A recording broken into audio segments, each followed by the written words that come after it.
a picture with you, please? Can my mom have a picture with you? With me? Yeah. Let me set the bottle then. That's so weird. With my mom. Oh, yeah. I wasn't sure. Okay. Huwag mo ugain. It's good in the sun, but in the shade. No, there is. Got it? Huwag ka dyan mo humawak. Hindi yan ang hawakan.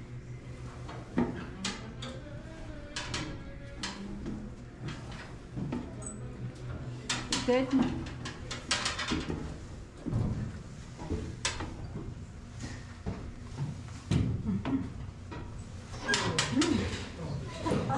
You made it. Ako.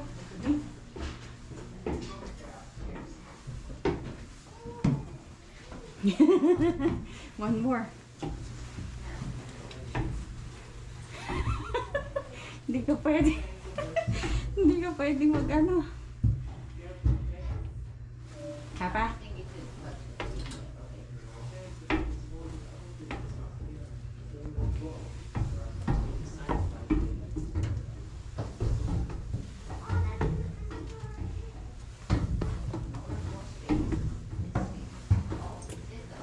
Dali. Ay, naku, Lord. Ang dami pa nakakyat nito, Diyos ko.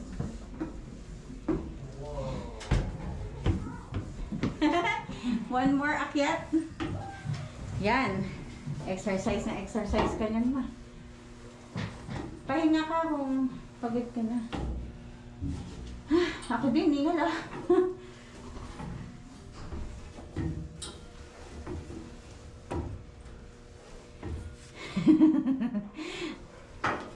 Kaya ba?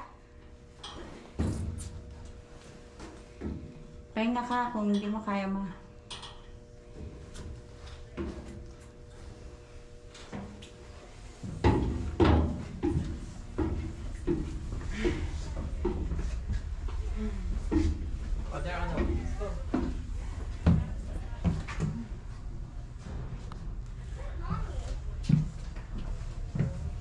What's up?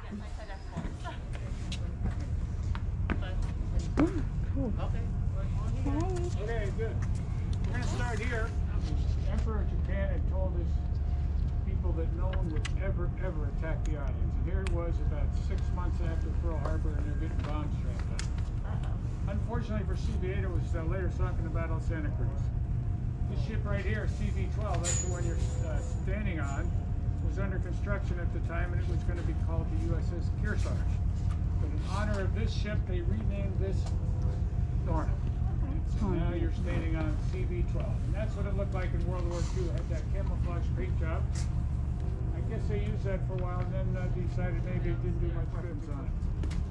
It had 12 5-inch guns. It had a lot of 20mm and a lot of 40mm cannon, all strictly used for anti-aircraft. They didn't want to get close enough to shore to use the 5 guns to shoot weapons at the shoreline, because if we got close enough to do that, those guys had guns and they could get close enough to get us. So they had airplanes to drop bombs. The ship came under attack 59 times in World War II. Never took a hit. No bombs, no rockets, no torpedoes, no kamikazes, nothing. Very lucky ship. However, transversing from one battle zone to another, they got a little too close to a typhoon. And 25 feet of the front of the ship, the flight deck collapsed, so they couldn't launch any airplanes.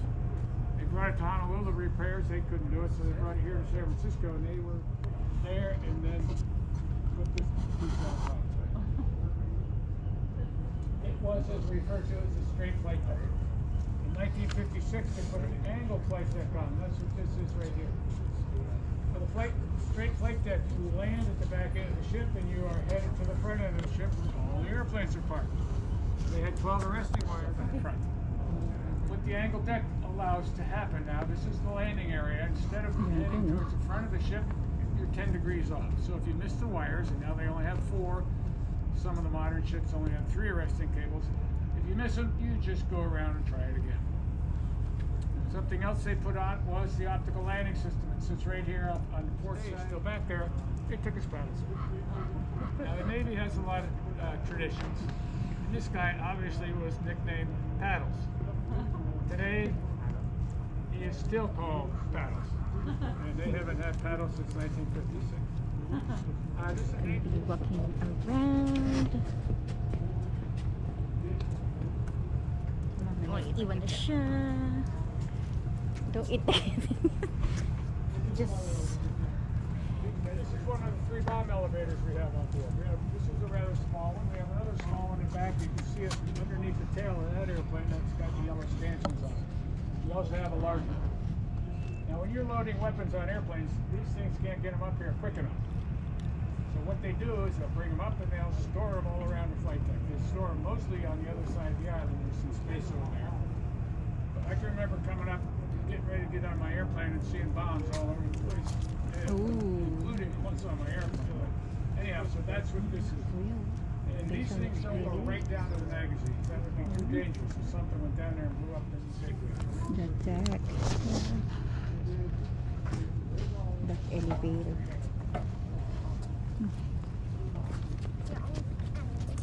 Go to daddy, go. Go to daddy.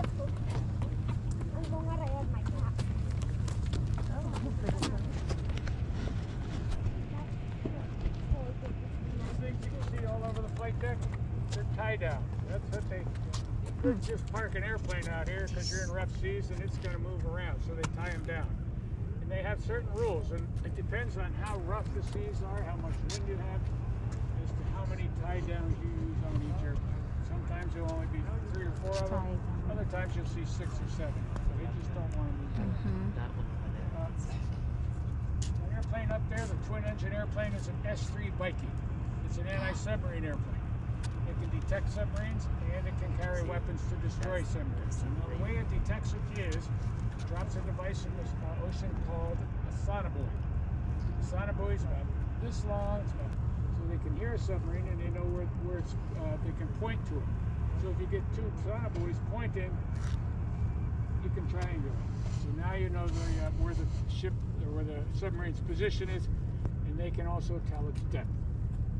A little interesting fact about submarines: no 2 submarines sound alike. You could build 2 submarines right at the bottom. That's where Put that thing up. Ooh, cool. Look at that. This is the port catapult, and this is called the shuttle. The shuttle is what tows the airplane. This is called the bridle. This bridle is attached to the shuttle, and then they attach it to your airplane when you taxi up here. As you taxi up, you go real slow. What happens is some guy back here has a device called a holdback bar. It looks like a dumbbell, you know, those things you lift like that. It's got a big end and it's 2 big ends and then a little part in the middle. What happens is he puts one end in here and he puts the other end in your airplane. So now you are attached to this cable, which is attached to the flight deck. You can't go anywhere. So you taxi forward, the airplane stops, you take your feet off the brakes. You're not going to have to use the brakes until you get back on the ship. Then they will hook up the bridle to your airplane. So now you're on this end, you're hooked up, and on the back end. What this allows to happen, or I should say allows not to happen, is you have to be at full power when you're taking off. And you could not, the brakes aren't strong enough to hold the airplane, so that's what this thing is all about. Also, if you think about it, you have to be able to have, if you didn't have this, you have to be able to release the brakes at the exact instant that the catapult goes. There's no way that could ever happen. So now you're hooked up front end, you're hooked up back end.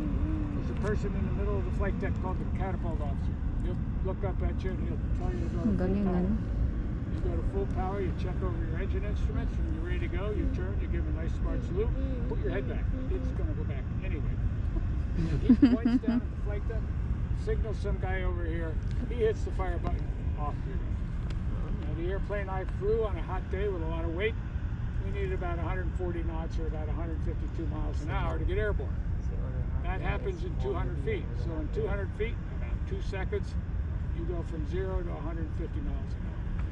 And they have people in airplanes back there, and they don't want them to get blown around, so they have the jet blast deflector. As soon as this airplane goes, down comes the jet blast deflector, up comes the next airplane. They can launch that airplane about every 35 seconds.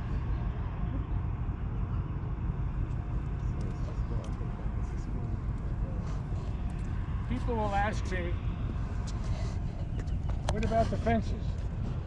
The fences were put on the airplane or on the ship when it became a museum. Oh, There are no fences. there's There are no no fences. fences, Okay. Yeah, because it's gonna. Yes. It's gonna. The plane is gonna bump in there.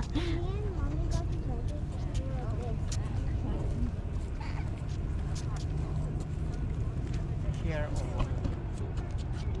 I put my pants off because it's hot in here. Okay, that's good. Oops, sorry. This red white line is called the foul line. When they're Foul landing line. airplanes, if there's anything on this side of the foul line, for safety reasons, they won't allow an airplane to land. So you're never taking off and landing at the same time. You'll have a bunch of airplanes take off, and when I was flying, we had a 2-hour cycle.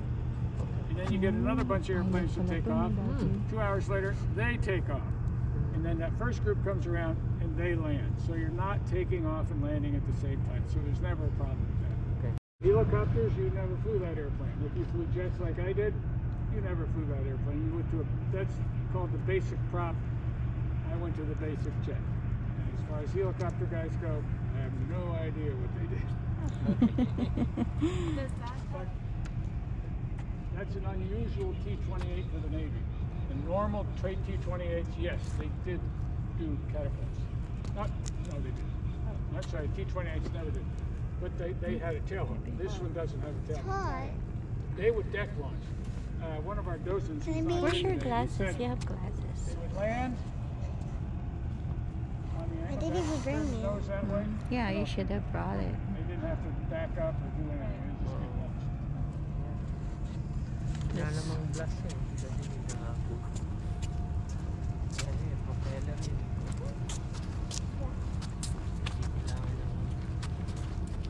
Kailangan ng pang-brake.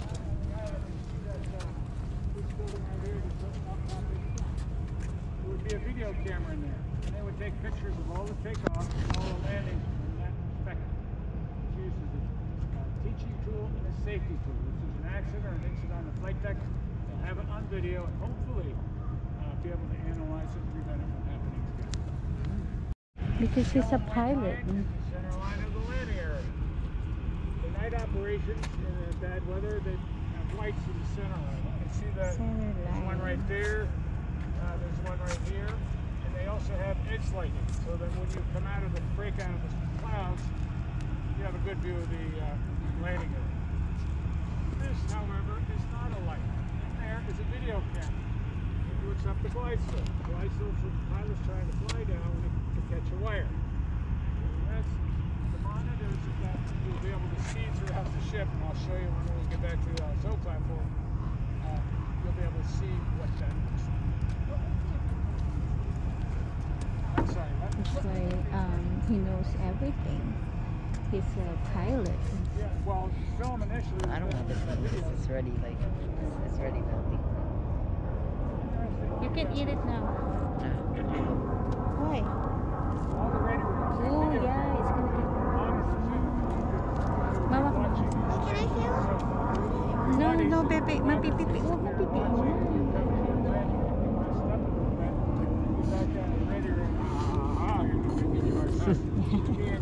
Yep. Why keep on tickling me? Hmm? Why keep Yeah, on tickling this me? is the last tour we have. We're gonna go, ano. I step on something like. Yeah, it's this thing. Orange and yellow stripes on it. That would normally be in the down position. There's another one just like it on the port side. An airplane can get into a condition where, for some reason, they don't want you to stop the airplane with a tail hook. Well, you got to stop it somehow, right? What they do is they run a netting between there. They raise it up. You fly normal approach instead of catching a wire into the barricade. You go. Huh? I know. Oo nga eh. It is.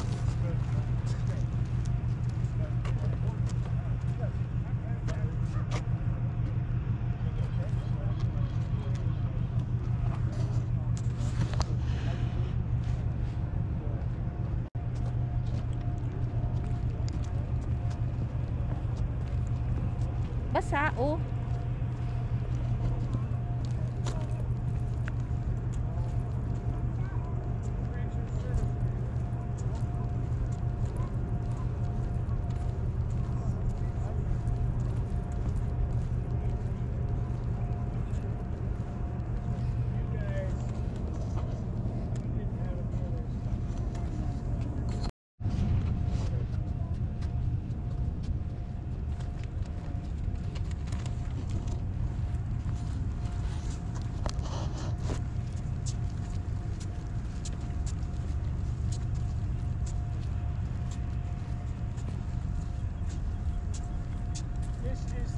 signal officer platform. It's also known as the landing safety platform. Safety officer. Don't lean The in reason there, it's not Kuya. called signal officer anymore is that landing signal officer is no longer signaling the pilot. So now I explained to these people earlier, but the LSO used to have a couple paddles in his hands. He would signal the pilot with these paddles what he wanted him to do with the airplane to get it safely on the deck. But now they call him the landing safety officer. I like signal better. I'm an old traditionalist. When you're landing airplanes, you have 30 knots of wind coming over the flight deck at all times. And you can imagine he's standing out here looking at the airplanes and talking to them. He's got all this wind at his back. They gave him a wind break. And now he's not getting blown around. Notice the net over there. If an airplane is going to crash on here and he sees that it's going to crash, he'd get swept up in the debris. So they gave him a net. He dives in the net, it goes back underneath the platform. All the debris flies over. Get a little closer. I've had my 2 shots, so don't worry, I'm not going to give you anything.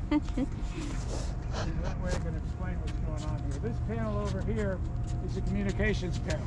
The LSO has a phone where he can talk to the pilots. He also has a spare. His assistant has a phone and a spare. These allow him to select different channels. This is a squawk box, so he can talk to other portions of the ship in case he needs to talk to them. Most likely, the person he want to talk to most is a guy called the air boss, who lives up in that glassed-in area up on top, which is basically the tower of the aircraft carrier. You can also talk to the captain of the ship, or if things aren't going well, the captain can talk to him and give him a hard time. This panel here gives him a lot of information. These two show him the wind speed and the direction of the wind coming over the ship. This shows him the speed of the airplane coming in. And as I talked to you about that video camera in the middle of the landing area, well, that's what the video camera is seeing. Now, you guys, can you see that? Yeah. Okay. And you can see there's a set of crosshairs on it, so you can tell if the pilot's high or low, or left or right of center line. Now, this airplane right here, by the way, I built this thing, so I know I purposely put this airplane in there because that's the airplane I flew. Nice. Which plane was that? A4 Skyhawk. We have one on the hangar deck. It's a T or trainer version. It has 2 seats in it. We flew a single seat. It's the airplane with the red star on it. The reason it has a red star, when the Navy started in the Top Gun school to teach their fighter pilots how to be good fighter pilots, they needed an airplane which most acted like a MiG airplane, the MiG-17s and the MiG-21s and the MiG the 17s, 19s, and 21s. So the A4 was it. So to make it a little more realistic, they put that ugly paint job on. I wish they'd played it different, but they never listened. Anyhow, that's what it looks like. If you look at this guy, he's right on the glide slope because his canopy is lined up with the horizontal line, but he's a little bit right of center line. Now the LSO, depending on how far right he was off, could just let him come in if he's not that far off, or if he gets too far off, he doesn't say, and all he'd have to say is line up. And the pilot, oh yeah, I'm lined up wrong, and we'll correct it. This panel shows the LSO, the settings for the optical landing system. I'm going to turn the lights on for that right now. Not right now, but in short. This shows him the projected, what they call hook to ramp clearance. This thing projects how high the bottom of the tailhook will be above the flight deck when the airplane comes over the back end of the ship. Now, to give you an idea how critical that is, this airplane I flew on glide slope, when we crossed the back end of that ship, turn on, it didn't work. Bob came along and said, I think I can get that to work. I'll be darned if he didn't. And I think it's one of the best displays we have. But I'm prejudiced. Seems good as good line. All right, the optical landing system. Cool. A series of lights, as you can see. The horizontal green lights are up that way. They are reference. Right in the middle, the yellow one you see is basically it's the glide slope. Yun, okay. Yeah, all this See it. But Going. See what happened? I didn't see. The light, right there. Oh, the green So one? that's, yeah. The green with the yellow and then...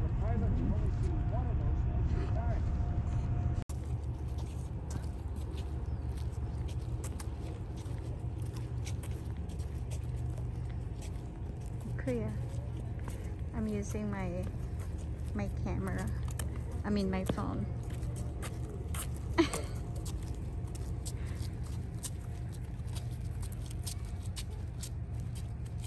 Cool.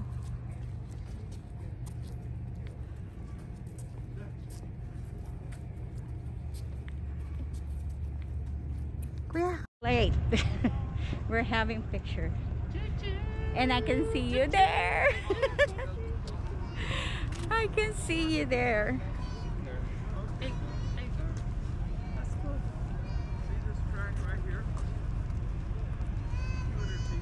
You know that guy is a real pilot. He's a real pilot. 300 times na siya sabi niya. Nagpalipad. Aha. And 300 times. He flew a plane and landed. So he said We are here. Here. flying every day. Look at that.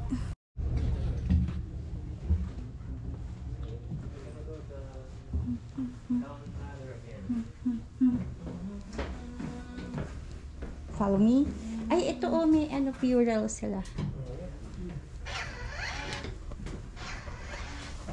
Okay pala. Dito sa Shal, meron silang escalator going down. Which is is not working. Oh my gosh, nag-ipit na naman siya. I feel like the stairs is moving though.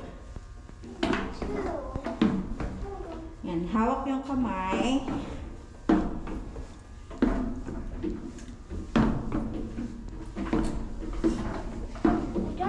Is Daddy there na? I don't Yes. know what you're saying. Picture. One more picture. Hold on ah. Video mo na lang, baby. Yeah, it's a video. I can grab picture though. Yeah. We're going down. Meron pala silang escalator, ano? Ay, hindi ginagamit. Siyempre. Sa Korea. Lugi na lang. Look at the stairs. Para tayo, yeah. It tricks your eyes.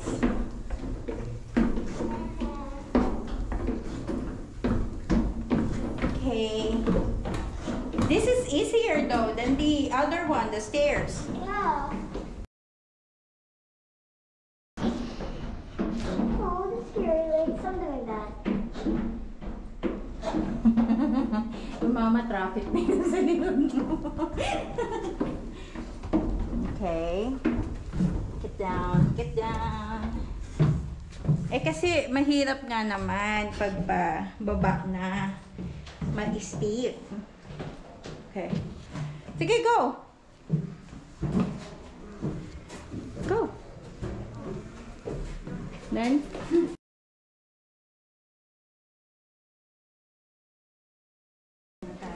Yeah. Thank you for visiting.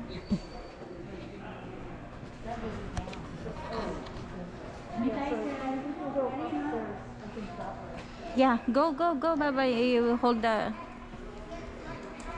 Then, touch anything. Okay. Where's the exit? Oh, yeah, text. Dun.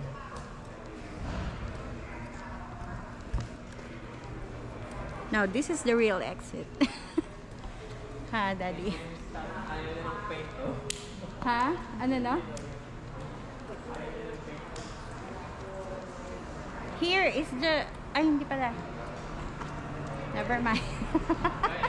No. Yan yung ano. Ayun ba yun? Yeah. Hindi, that's going up. Exit naman.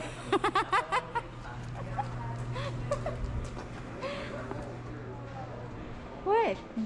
Is it? Ayan na, exit.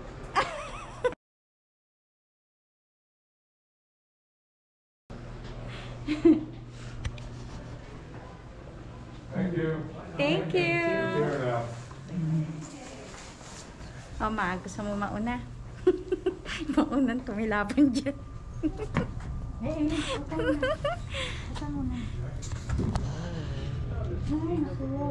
What about me first? Wala naman yung stairs, puro ganyan lang yan.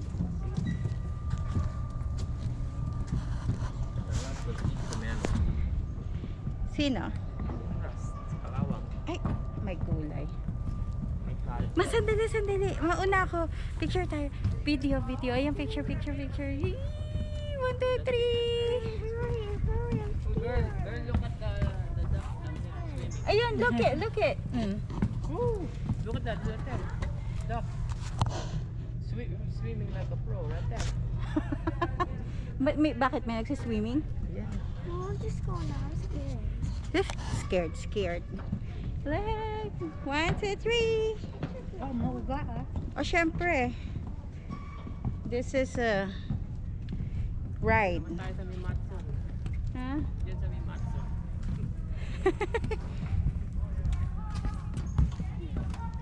Those bugs scared me.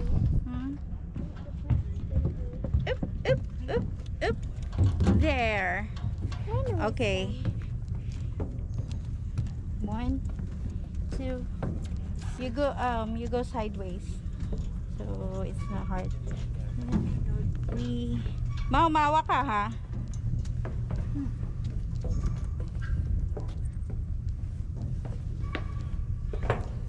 9, 10, 11. Yeah, bye. Nice tour.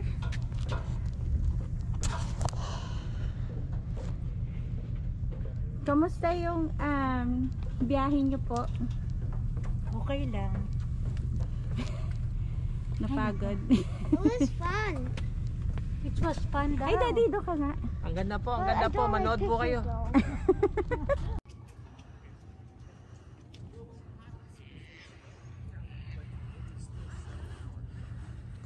Madam, nag-enjoy ka ba? Naka-leather jacket ka ba? Hama?